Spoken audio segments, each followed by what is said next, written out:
La hemofilia es una enfermedad genético-recesiva. ¿En qué consiste? Es una alteración de los factores de coagulación.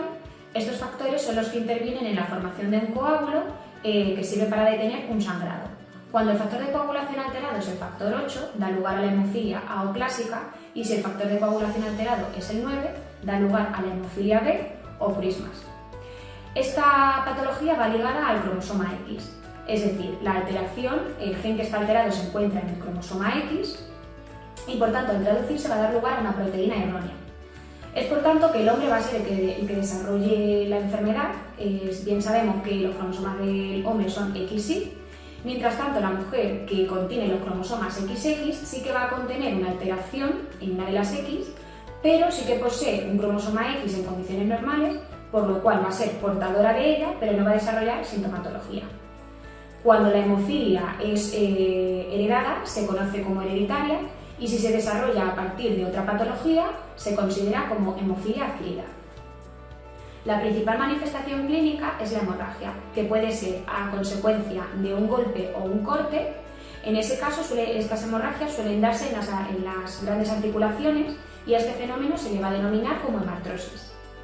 Cuando la hemorragia se da sin previo golpe o corte, se denomina hemorragia espontánea. Se puede clasificar como leve cuando afecta a un área pequeña, como puede ser una mucosa o las encías, o puede ser grave cuando afecta a un órgano principal o a una gran articulación. Los principales signos que va a sentir la persona si posee una hemorragia, por ejemplo, en una gran articulación, van a ser dolor, hinchazón, hormigueo o incluso rigidez e imposibilidad de mover esa articulación. ¿Cómo puede ser el tratamiento? Pues puede ser farmacológico, principalmente se va a tratar con factores de coagulación, es decir, infundiendo esos factores de coagulación que están alterados. También se puede tratar con concentrados de Matías, con plasma fresco o hemostáticos locales, entre otros.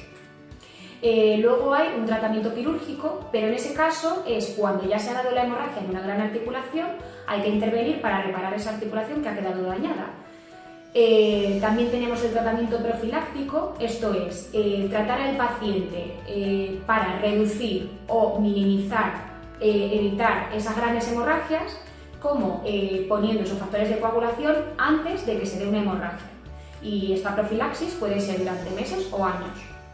Y luego se encuentra el tratamiento no farmacológico, que es la rehabilitación precoz, para mejorar el funcionamiento de esas articulaciones que han podido quedar dañadas a raíz de una gran hemorragia. En el ámbito escolar, lo que es muy importante es la prevención, cómo prevenir una hemorragia en un alumno.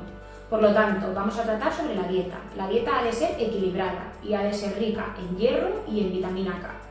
Debemos evitar el sobrepeso. ¿Para qué? Para evitar que esas articulaciones se sobrecarguen y haya un mayor riesgo de que haya una hemorragia o de que esa articulación se dañe más.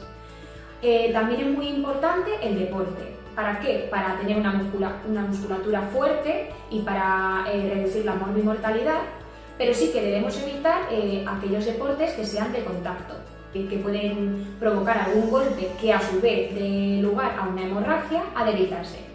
Y deportes en los que haya un riesgo de que el niño tenga una contusión o una caída, sí que hay que recurrir al uso de protectores articulares, como puede ser coderas o rodilleras.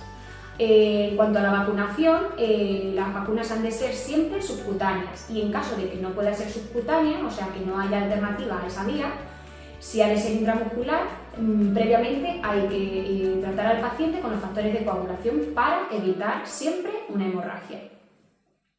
Cuando haya que usar analgesia, esta analgesia debe evitar el uso de los antiinflamatorios no esteroideos.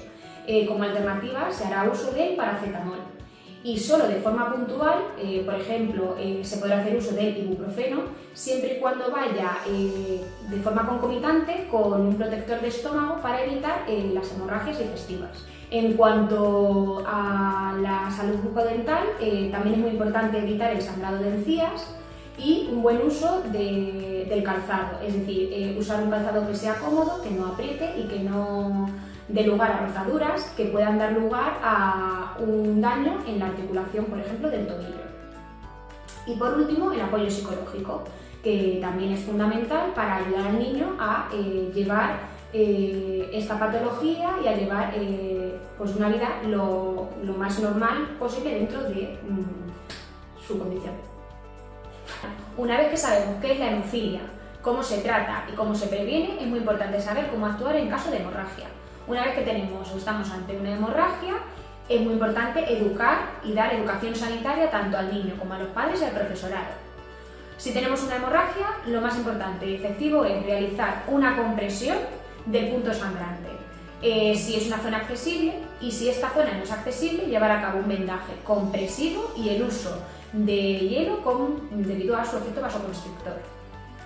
Una vez que sabemos esto y que hemos hecho esto, que hemos actuado y que hemos contenido esa hemorragia, debemos avisar a los servicios sanitarios y trasladar al niño al hospital más cercano para que reciba los factores de coagulación y el tratamiento que sea oportuno. Muy importante que estos niños porten una tarjeta identificativa en el que ponga la enfermedad que padece, para que en el caso de que el niño o el profesorado o los padres que sean conocedores de esta patología no estén cerca, pues que se pueda actuar acorde a la patología.